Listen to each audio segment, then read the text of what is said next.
Hello, everyone, and welcome to this week's LinkedIn Live. I'm so thrilled to have my guest, Kelly Mackin. We're slightly later than anticipated due to some technical issues.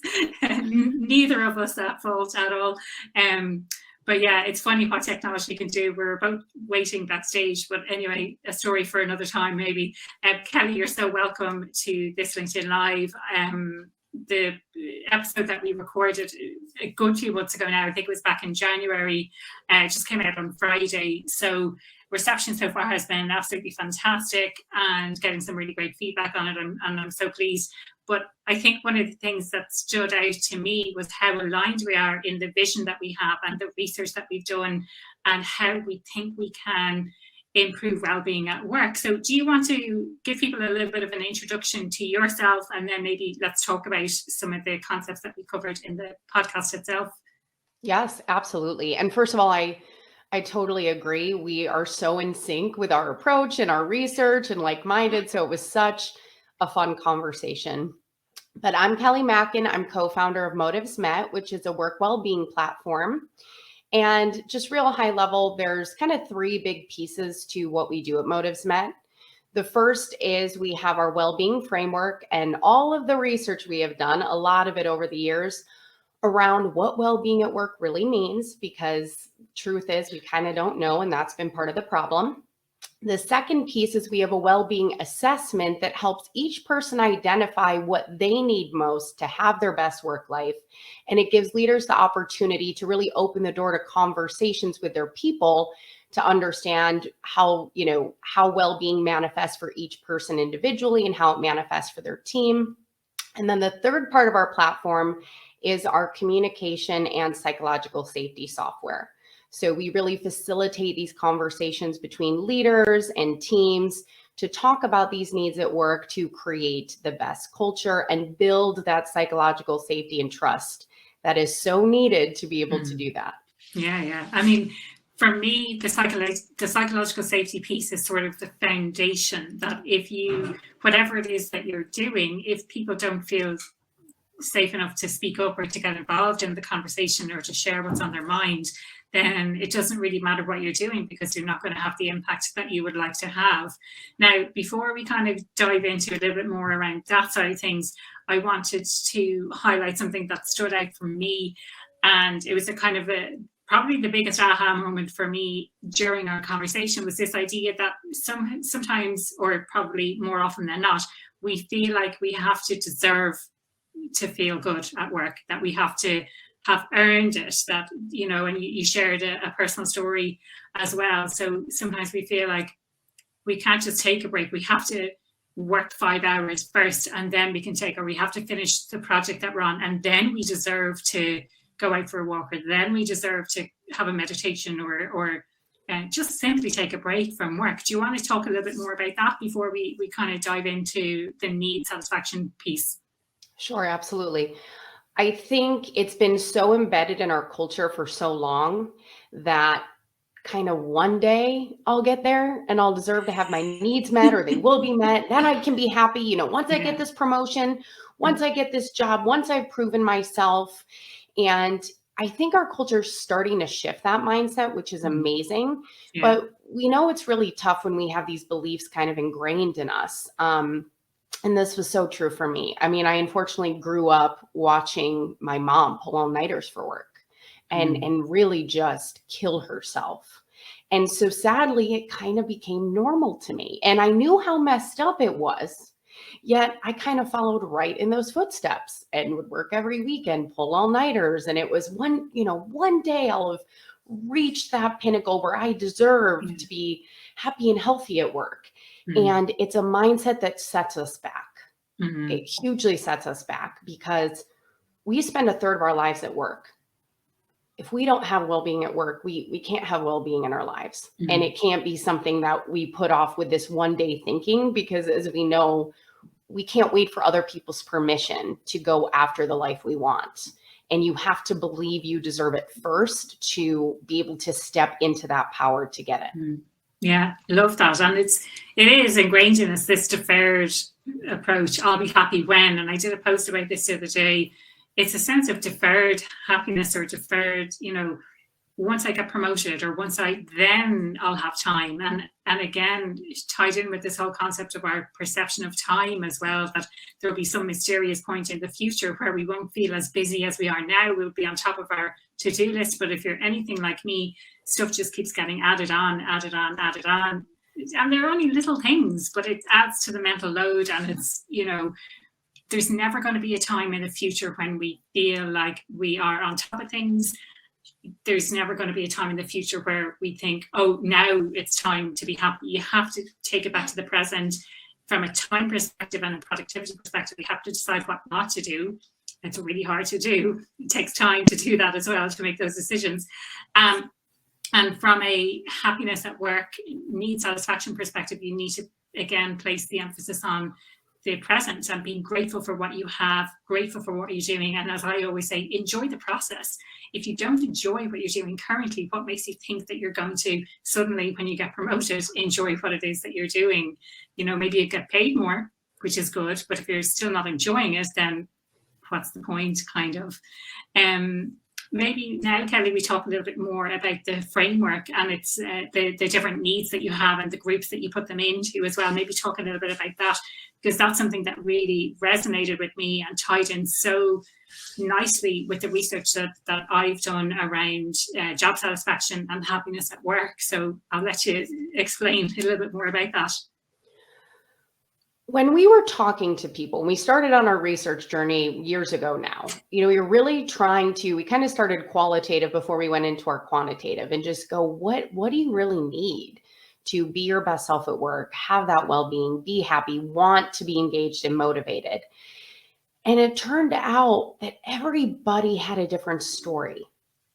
They had different things that matter to them for different reasons. So we went, why is it then that so many people are coming out and saying, this is the answer, right? It's about purpose. It's about belonging. It's about flexibility. No, it's about connection. And we went, this is a hot mess. This is so overwhelming. And it makes it really tough if you're trying to figure out what you need to be happy at work, right? And to get that well-being you deserve. Or if you're a manager going, God, I want my team to be happy and I want them to stay.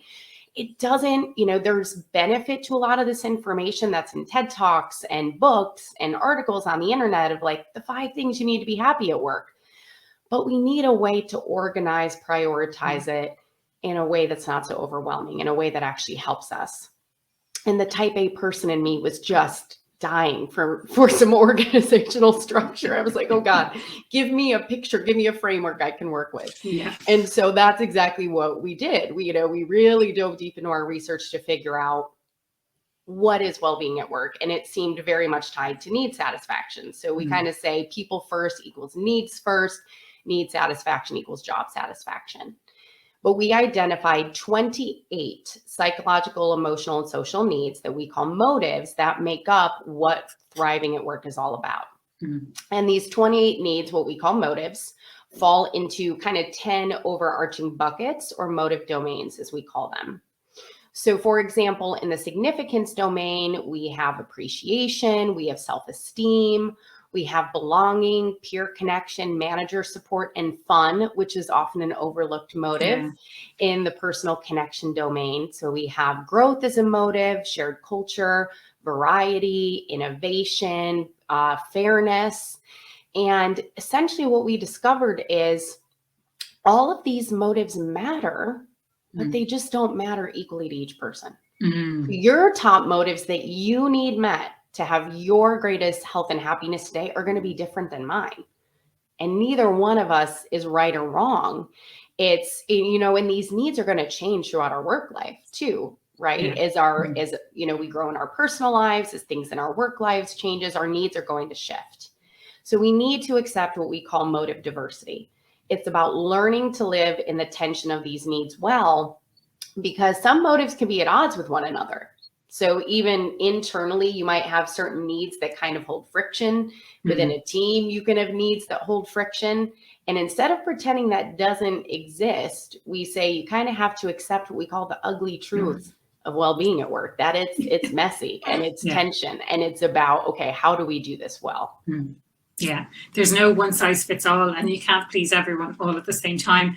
And perhaps you can't even please yourself all at the same time, because you might have some conflicting needs. That you have this need for autonomy, but you have a need for connection at the same time. It could be something like that. Can we come back to this idea of fun? Because I'm seeing a few posts about this recently on LinkedIn. Fun is one of my core values, not just a need for me. Like, it's something I put a really high value on. I love to have fun. I love to have a laugh. Now, fun might mean different things to different people, and obviously different people have different senses of humor and things like that.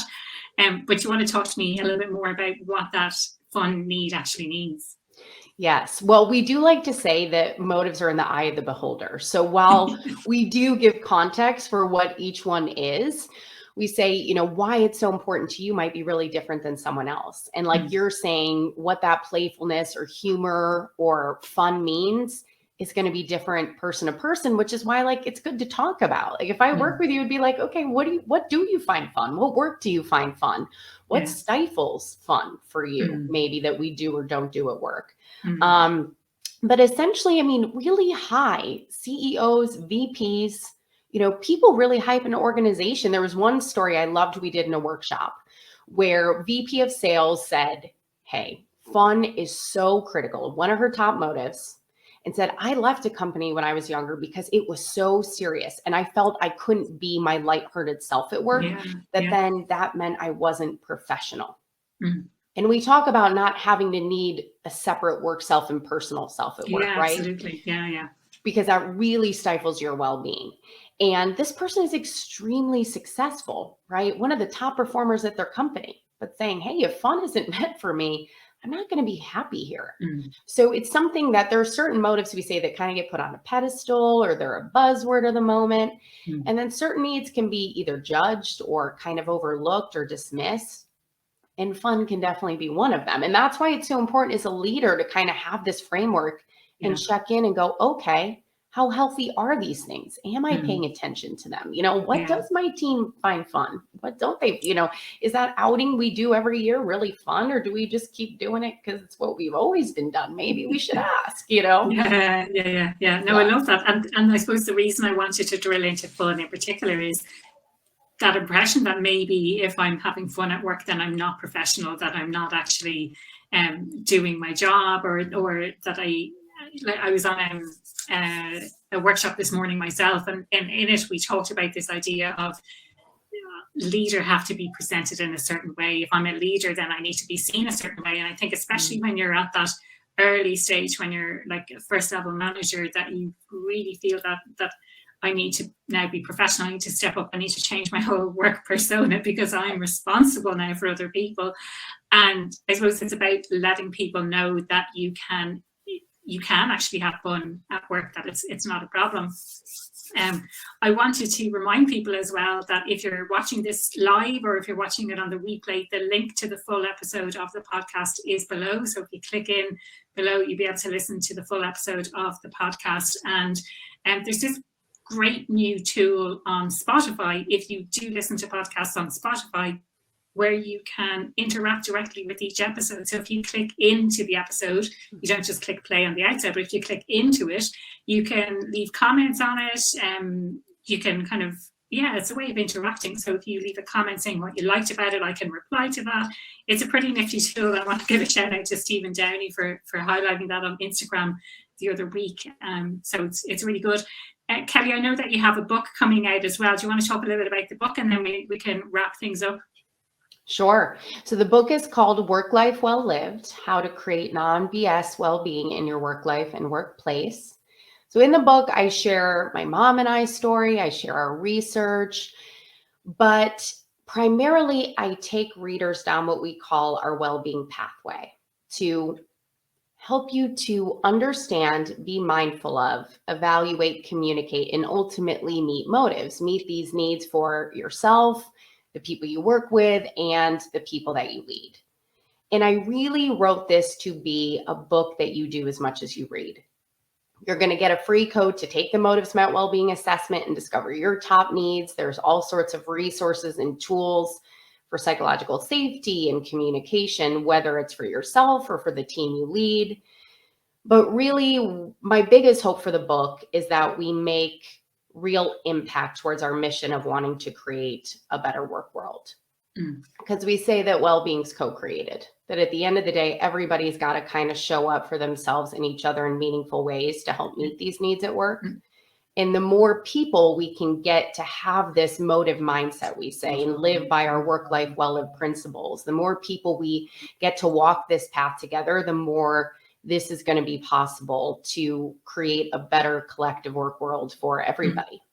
Absolutely. So I suppose for me, it's taking personal responsibility for your own well-being, but also knowing the impact that you have on others, whether that's through your behavior or understanding more about what their needs are and how you can satisfy their needs rather than thwarting their needs at work as well. So thank you so much, Kelly. For anyone who is watching live, I haven't seen any comments come through yet, but do feel free, if you're watching on the replay, to leave a comment below this, and either myself or Kelly will be able to reply to that. If you have any questions, if you have any observations that you would like to share, I'd love to hear those. Kelly, I want to say thank you for your time on the podcast, and also thank you for your time on this LinkedIn Live today. It's been an absolute pleasure to chat with you. Any kind of parting words, or how can people connect with you if they want to find out more? Our website is motivesmet.com. So we have a lot of good information on there, and you're able to go take the assessment from our website.